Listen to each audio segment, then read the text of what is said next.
মহিলারা মসজিদে গিয়ে নামাজ আদায় করতে পারবে কিনা? ফুকাহা কেরামদের মত হচ্ছে মহিলারা মসজিদে গিয়ে নামাজ আদায় করা মাকরুহে তাহরিমি। এর কারণ কি? রাসূল করিম সাল্লাল্লাহু আলাইহি সাল্লাম ইরশাদ করেছেন, লা তামনাউ ইমা আল্লাহি মাসাজিদ আল্লাহ, আল্লাহর মসজিদ থেকে আল্লাহর বান্দীদেরকে তোমরা নিষেধ করবা না। এই দলিল পেয়ে অনেকে ফুকাহা কেরামদের এই মাসলা, এই ফতোয়াকে মানতে ইচ্ছুক না। ভেবে দেখুন, ইসলামের শুরু যুগে পর্দার বিধানে ছিল না।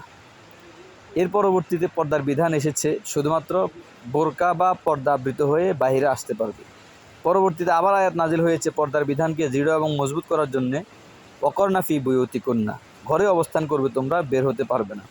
এটার আমল করার জন্যে হযরত আম্মা জান আয়েশা সিদ্দিকা রাদিয়াল্লাহু তাআলা আনহা হাদিস ইফকের মধ্যে ইরশাদ করেছেন যে আমরা আমাদের জরুরত দাবিয়ে রাখতাম, আমরা দিনের বেলা বের হতাম না, কম খেতাম, জরুরত দাবিয়ে রেখে আমরা এই রাত এবং ওই রাত্রে আমরা জোরত সারার জন্য ঘর থেকে বের হতাম, এছাড়া আমরা ঘর থেকে বের হতাম না। অন্যদিকে দেখুন, ইসলামের মেজাজ হচ্ছে মহিলাদেরকে পুরুষদের কাছ থেকে যত দূরে রাখা যায়। তার একটা দৃষ্টান্ত হচ্ছে নামাজের সফের ক্ষেত্রে নবী করিম সাল্লাল্লাহু আলাইহি ওয়াসাল্লাম ইরশাদ করেছেন যে মহিলাদের সামনের কাতারের চেয়ে পেছনের কাতার অনেক উত্তম। তার মানে হচ্ছে পুরুষের পেছনে ইক্তেদা করলে মহিলারা অবশ্যই পেছনের কাতারের জন্য ফাড়াফাড়ি করবে, সামনে আসতে চেষ্টা করবে না। অন্যদিকে মাসালাই মুহাজাতের ক্ষেত্রে মহিলা পুরুষের একসাথ হয়ে যাওয়া যে মাসালার কথা এসেছে, জামাতের সাথে নামাজ পড়লেও মহিলারা পুরুষের পাশে দাঁড়াতে পারবে না। যদি পুরুষের পাশে দাঁড়ায় তাহলে মহিলার নামাজ হবে না। এর দ্বারা বোঝা যায় ইসলামের মেজাজ হচ্ছে পুরুষদের কাছ থেকে মহিলারা দূরে থাকবে। অন্যদিকে দেখুন, মহিলাদের জন্য জুমার নামাজ ওয়াজিব না, মহিলাদের জন্য ঈদের নামাজ ওয়াজিব না। এর দ্বারা বোঝা যায় ইসলাম চায় যে মহিলারা নিজেদের ঘরেই থাকুক। এছাড়া অন্য হাদিসে পাকের মধ্যে স্পষ্ট এসেছে, ওয়াসলাতুহুন্না ফিল বাইতি আফযলু মিন সলাতিহা ফিল মসজিদি, তাদের নামাজ যা ঘরে পড়বে সেটা অনেক উত্তম হবে মসজিদে এসে নামাজ পড়ার চেয়ে। উক্ত আলোচনার দ্বারা বোঝা গেল ইসলামের শুরু যুগে মহিলারা মসজিদে এসে নামাজ পড়ার অনুমতি ছিল।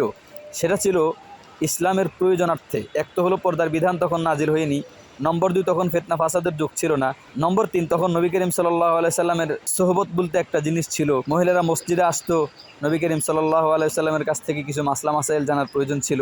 ইসলামের শুরু যুগ, অনেক কিছু শেখার প্রয়োজন ছিল। এ কারণে শুরুর যুগে মসজিদে আসার অনুমতি ছিল। এছাড়া অন্য এক হাদিসে পাকের মধ্যে জামাতের ফজিলত বয়ান করতে গিয়ে নবী করিম সাল্লাল্লাহু আলাইহি সাল্লাম ইরশাদ করেছিলেন যে আমার মন চায় আমি কাউকে ইমামতির স্থলে দাঁড় করিয়ে দিয়ে আমি মানুষের ঘরে ঘরে গিয়ে তাদের ঘরগুলোকে জ্বালিয়ে দিই যারা জমাতে উপস্থিত হয়নি। পারি না কেন? পারি না শুধুমাত্র মহিলা এবং বাচ্চাদের কারণে। এই হাদিস দ্বারা ইঙ্গিত পাওয়া যায় মহিলাদেরকেও ঘরে নামাজ পড়ার জন্য আল্লাহর নবী উদ্বুদ্ধ করেছেন। যদি তা না হতো তাহলে তো তিনি বলতেন শুধু বাচ্চাদের কথা, মহিলারাও মসজিদে না আসলে ঘর জ্বালিয়ে দেওয়ার ব্যাপারটা তিনি উল্লেখ করতেন। এই হাদিস দ্বারা স্পষ্ট হয়ে যায় নবী করিম সাল্লাল্লাহু আলাইহি সাল্লাম যে হাদিসের মধ্যে পুরুষদেরকে নিষেধ করেছেন যে তোমরা মহিলাদেরকে মসজিদে আসতে নিষেধ করবা না, ওই হাদিসে শুধুমাত্র মহিলাদেরকে মসজিদে আসার অনুমতি দিয়েছেন, জায়েজ করেছেন। পুরুষদের মতো মসজিদে এসে জামাতের সাথে নামাজ পড়া সুন্নতে মুআক্কাদা এই ধরনের কোনো বিধান ইসলামের কোনো যুগেই ছিল না। শুরুর যুগে জায়েজ ছিল, পরবর্তীতে সাহাবায়ে কেরামদের যুগেই ফিতনা ফাসাদের প্রকাশ যখন ঘটে তখন সাহাবায়ে কেরাম মসজিদে আসা থেকে মহিলাদেরকে বারণ করতেন এবং মসজিদে আসা নিষিদ্ধ হয়ে যায়। হ্যাঁ, কেউ যদি কোনো প্রয়োজনে ডাক্তারখানা যায় কিংবা মার্কেটে যায় তখন নামাজ কাজা হয়ে যাওয়ার ভয়ে মসজিদের মধ্যে পর্দার সাথে নামাজ পড়ার ব্যবস্থা থাকে, তাহলে সেখানে নামাজ আদায় করে নেবে।